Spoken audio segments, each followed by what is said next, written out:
Selamat datang di channel Simar Imam. Sembari mendengarkan tinggalkan like dan komentarnya bosku. Jangan lupa pasang headset kalian. Siapkan kopi dan camilan. Lupakan pahitnya kehidupan. Mari kita dengarkan sambil rebahan. Bab 59, Melarikan Diri dari Kota. Cao Cao meninggalkan leher Sumin dan merayap ke tanah. Berdiri berdampingan, kedua sahabat itu saling memandang satu sama lain sebelum mata mereka mengarah ke jalan di depan mereka.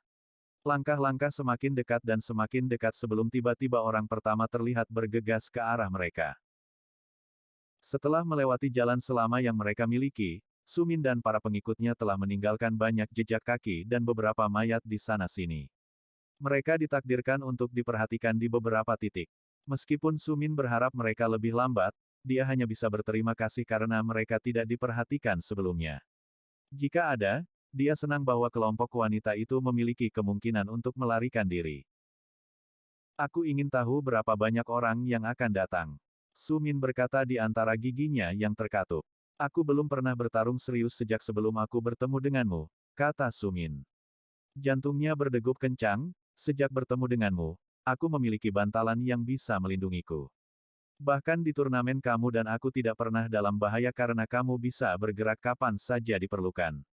Sumin merenung saat sosok di depan semakin dekat. Pedang di punggungnya terhunus. Kali ini kita harus keluar semua, katanya. Adrenalin mengalir dalam darahnya. Melihat ular di tanah, dia juga menyadari bahwa mata Cao Cao memerah, senyum muram muncul di wajah bersisik. Seringai juga terlihat di wajah Sumin. Dia tidak mampu mati di sini, tetapi melihat orang-orang yang muncul, semakin banyak ahli yang beralih ke mereka. Mari kita mulai. Sumin berteriak keras saat lawan pertama mencapainya. Pedang itu bersinar dalam cahaya redup di dalam gang. Dengan sapuan ke bawah, pedang itu memotong dada orang pertama yang mencapainya.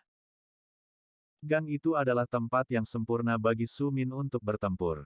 Itu sempit dan ketat. Dia berdiri di belakang dengan tembok besar menghadapnya, memastikan tidak ada yang bisa menyelinap di belakangnya.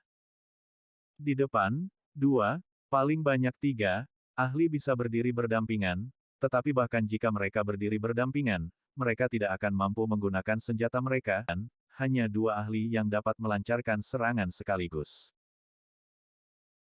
Cao Cao bergegas melewati orang-orang, menggigit kanan dan kiri. Tubuh jatuh ke tanah di belakangnya, tetapi para ahli baru melompat ke atas rekan-rekan yang jatuh ini. Mereka bahkan tidak menunjukkan sedikit pun keraguan untuk berhenti. Ini memudahkan mereka untuk bergerak maju karena mereka tidak menginjak lumpur yang akan memperlambat mereka. Meskipun Cao Cao adalah seekor ular yang sombong, dia tidak berani bergerak terlalu jauh. Sebaliknya, dia bergerak tepat di depan Sumin, menangkap setiap ahli kedua. Yang lain ditinggalkan sendirian saat mereka bergegas menuju Sumin yang memutar-mutar, menebas, menusuk, menyerang, dan menusukkan pedang satu demi satu ahli, membunuh mereka hampir seketika. Setiap kali dia memotong ahli itu, dia merasakan ki dituangkan ke dalam tubuhnya. Dia segera mencapai maksimum berapa banyak energi yang bisa ditampung dantiannya. Cao Cao kembalilah. Sumin memanggil sambil menebas ahli terakhir. Dia melompat ke belakang sehingga punggungnya tepat menempel ke dinding. Tanpa ragu-ragu, dia mengambil sikap Radiant Jade Shower. Ki mulai berputar-putar di sekelilingnya sebelum dengan cepat mengkristal menjadi pecahan setajam pedang dan seindah batu giok.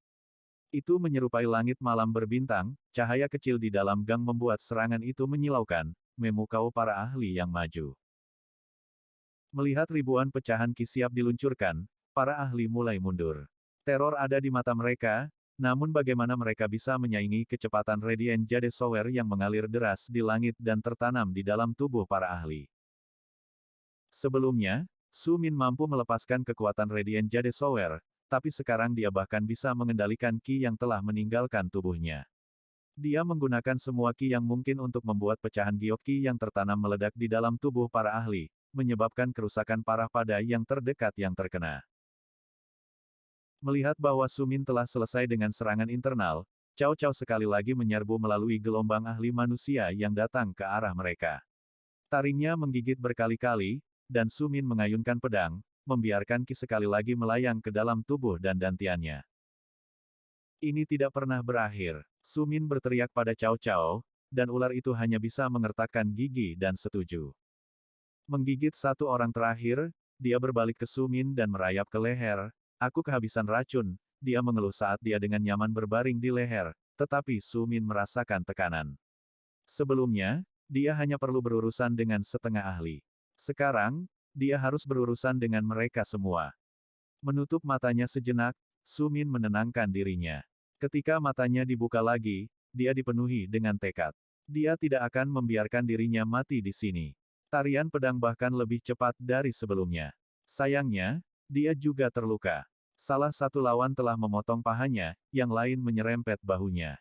Satu menusuk lengannya, yang lain mencubit dahinya. Tidak ada serangan yang mematikan. Namun, darah mulai mengalir, dan Sumin harus menggunakan ki-nya untuk menutup lukanya. Situasi saat ini buruk bagi mereka berdua.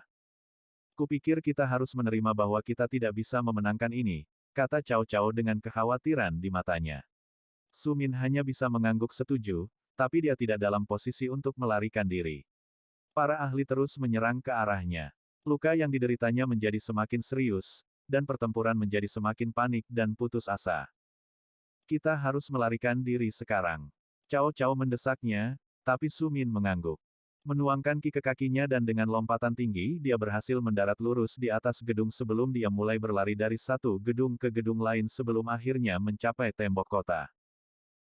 Melihat ke bawah, Sumin menelan ludahnya. Itu jauh di bawah, tetapi meskipun demikian, dia memutuskan untuk melompat. Suara retak terdengar saat dia mendarat dari kakinya diikuti dengan rasa sakit yang tajam. Meski begitu, Sumin dengan cepat berdiri dan mulai berlari secepat mungkin menjauh dari kota. Melihat ke belakang, dia menemukan bahwa para ahli tidak mengikutinya. Sebaliknya, mereka berdiri di tembok kota memandanginya, mata mereka dipenuhi amarah. Namun tidak satupun dari mereka menunjukkan tanda-tanda melompat ke tanah. Melihat ini sebuah batu meninggalkan hatinya, dia merasa lega. Melihat ke tanah, dia menemukan bahwa dia sedang bergerak dengan langkah kaki, jelas langkah dari wanita dan anak-anak yang melarikan diri dari kota sebelumnya. Sumin bahkan tidak mengetahui informasi yang cukup tentang reruntuhan abadi. Karena itu, dia dengan cepat memutuskan untuk mengikuti jejak ini.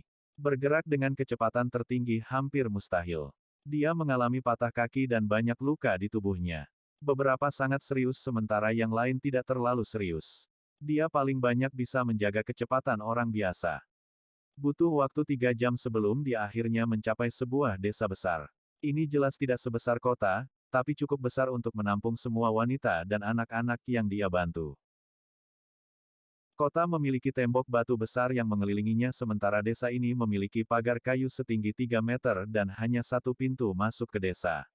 Di depan desa ini ada 4 penjaga, jelas para pembudidaya, namun mereka paling ahli dengan kekuatan prajurit bintang ketiga. Pergilah Hama, salah satu penjaga berteriak. Mereka menyadari masalah yang terjadi di kota besar. Akibatnya, mereka dengan cepat menebak bahwa mereka telah mendapatkan tuan baru. Pada gilirannya, menerima seseorang yang mungkin menjadi musuh penguasa baru ini bukanlah ide yang bagus. Itu bisa membawa malapetaka ke seluruh desa.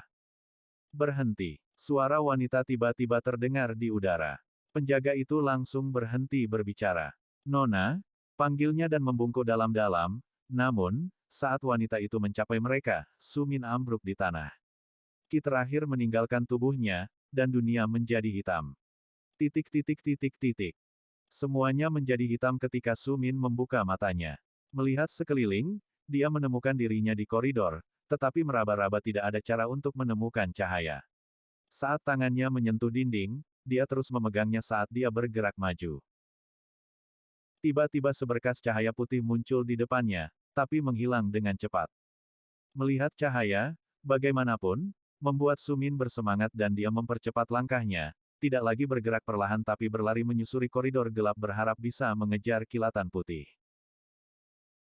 Bergerak semakin jauh ke koridor gelap, dia dari waktu ke waktu melihat kilatan putih yang membuatnya terus bergerak, terus-menerus bergegas maju. Koridor hitam perlahan menjadi semakin terang, dan tiba-tiba dia mencapai sebuah ruangan besar di mana semuanya terang. Tepat ketika dia sampai di kamar, matanya terbuka, dan dia duduk dengan tersentak. Melihat sekeliling, dia menemukan ada 4 wanita di dalam ruangan tempat dia ditempatkan. Dia sedang tidur di ranjang susun, dan dia bisa merasakan sepotong kain dingin di dahinya. Para wanita sama terkejutnya dengan dia oleh kebangkitan yang tiba-tiba. Namun, mereka segera mendapatkan kembali ketenangan mereka. Melihat keempat wanita itu, Sumin langsung mengenali mereka sebagai wanita dari kota. "Terima kasih, Tuan," kata salah satu wanita pelan. "Anda akan aman di sini hanya untuk beberapa hari lagi. Gunung salju akan segera mengambil kendali penuh atas kota. Begitu mereka memiliki semua desa kecil kami akan melakukannya harus tunduk pada mereka. Membuatmu tinggal di dalam kota kami ketika kamu berperang melawan mereka tidak akan mungkin." Wanita itu meminta maaf. Dia tahu bahwa dia dan teman-temannya telah diselamatkan oleh pria ini, tetapi sebagai balasannya mereka tidak dapat menyelamatkannya.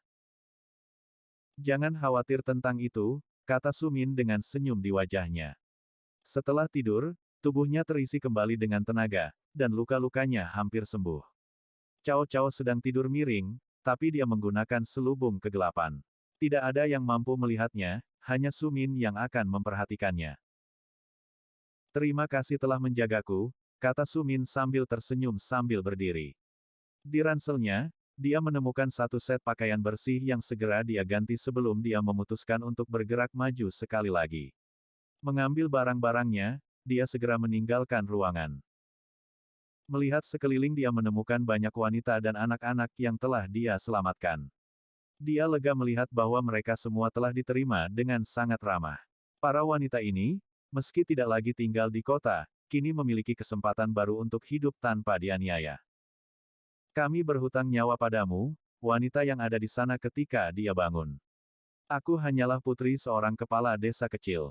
Namun, jika kamu membutuhkan tempat berlindung, kembalilah ke sini, dan aku akan membantumu. Bahkan jika itu mengorbankan nyawaku, aku akan dengan senang hati membantumu," sumpahnya sambil menatap dia.